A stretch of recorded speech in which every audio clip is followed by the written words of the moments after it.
Hey guys, and welcome back to a random introvert online, or welcome if you're new to my channel. By the way, 84% of you are not subscribed. Could you guys subscribe and hit the like button? I would appreciate it very much.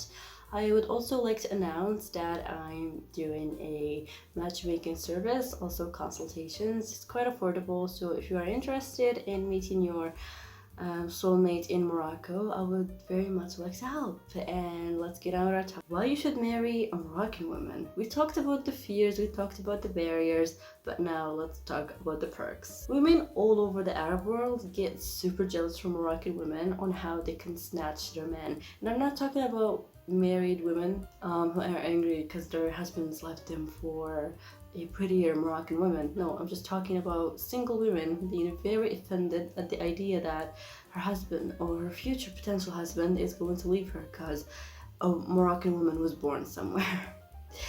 And yeah, let's deep dive into this. Why is that the case? What do men see in Moroccan women that is such an object of admiring and in just worth fantasizing about? First off, femininity. Let's talk about this. Femininity has a lot to do with your personality more than it has to do with the exterior look. Femininity basically just extends to your outer appearance as opposed to it coming from the outside in. It's actually the inside in. A Moroccan woman is a fun, tease initiating, if you know what I mean.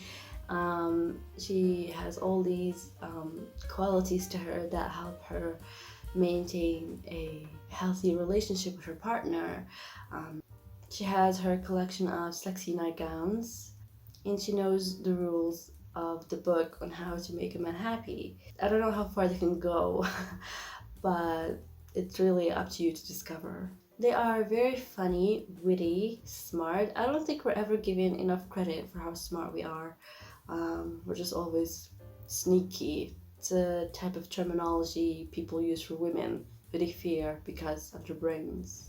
And she constantly expresses love and passion towards her man, which may be quite different from other places in which women don't really find it comfortable to express to their men how much they love them because they were brought up the wrong way or brought up to suppress their femininity, and so a woman won't be able to flirt back because, well, she just has no social skills, which makes the man in a way feel like he's getting the cold shoulder. It's just lack of social skills. Number two, beauty. The Moroccan beauty regimen is known worldwide for how extensive, effective it is. It can be from old regimens that extend for 100 years back or just salon laser treatments and so on. Regardless of what it may be, the Moroccan woman always makes sure that she is on point. Everything's clean and smells good. She puts most of her effort and her money into pleasing her man and looking proper. Number three, cooking skills. Cooking skills is something we are being taught from a young age on how to do, from making a tagine to making a pastilla, and if you know, that is very complicated to make. And we are also allowed to go into the kitchen, play with ingredients, try new recipes.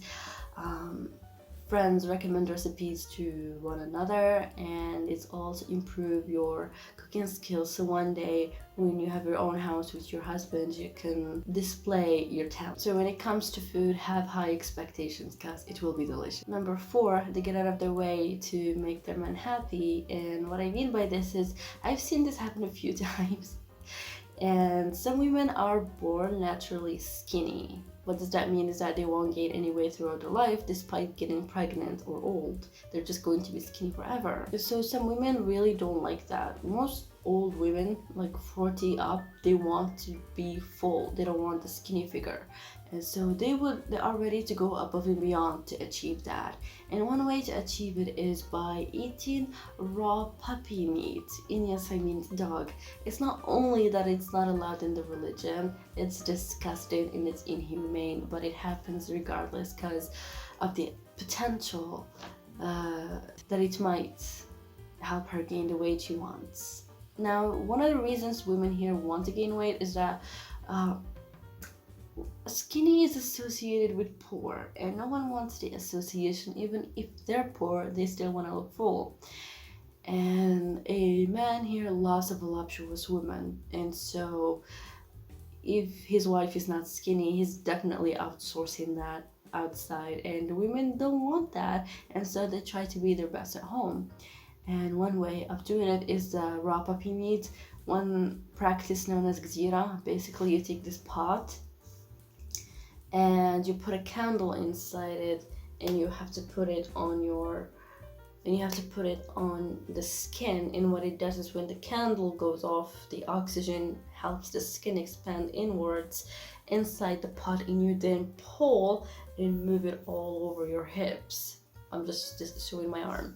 And so what it does, it pulls the skin so much that it creates a gap, and in that gap you're gonna have to take, I believe it's steroids. What that does, it helps the retention of the water in the body. It's not good for you, I'm just saying. It's gonna help the retention of the water in the body, and it's gonna make you look big. And of course you're gonna have to eat so much to achieve your desired look. The thing is, that stuff works.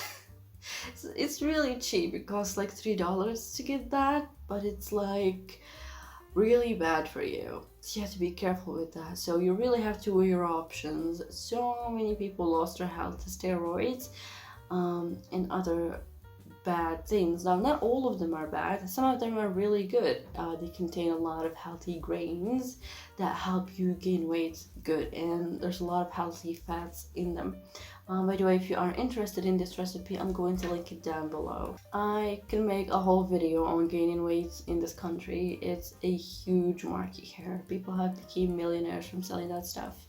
Number 5, they are good housewives and homemakers. The thing is about Moroccan women is that we don't like getting called smelly, stinky, or dirty.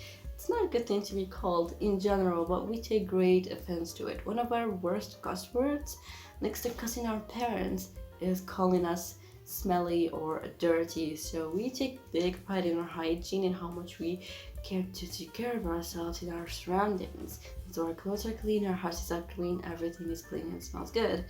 And that's why you can always walk into a Moroccan woman's home and find lit incense, airwicks, oud, oud. It's this thing you have to lit, and it lets out beautiful smoke that you can inhale, and it smells really good, and well, it's good for your psyche as well, I'll say.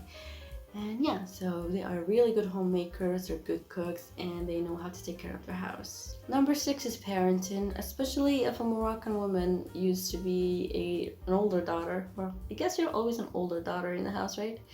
And they have experienced parenting their younger siblings. Make sure that your kids are in safe hands. In this situation, she's not really going to need your mother to help her and to show her how to take care of the kids, how to change the diapers, and how to do A, B, C, and D, because, well, she already has the experience from babysitting her siblings. Her children are clean, bathed, dressed well, and she always strives for academic excellence for her children. And it reflects how well she educated them and how much effort she puts into raising them and making them the best. Number 7, they don't compete with you in the corporate world. Now, there's this big wave of pushing women towards corporate and towards working a 9 to 5 alongside the man. Now, what that does is that it really gives you an advantage. However, in Morocco and many other Islamic countries, the man is the main provider. So even if she works, she could still keep all her money, and well, the man is the spender. And everything in the house, even though it's his money,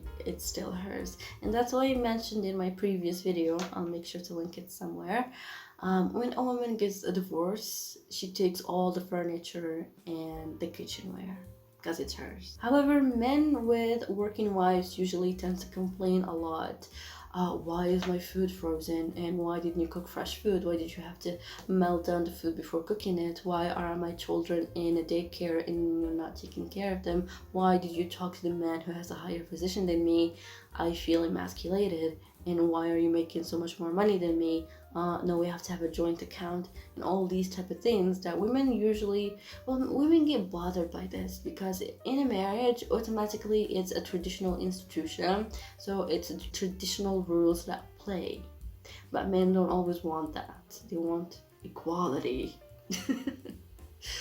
So a lot of women, after having their first, second child, they can't do it anymore, so they just do the second most fulfilling thing to them, which is being a housewife. And so a man who has to come back home to a masculine woman because she had to be in masculine shoes the whole day for her to fulfill her job doesn't really feel like he has a woman at home. He just feels like he's living with his body.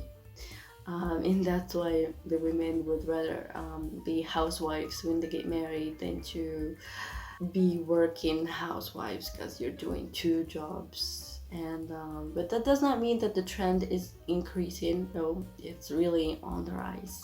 Number 8, they are very family oriented. And what I mean by this is not the fact that they only want children, but they also respect the hierarchy in the house.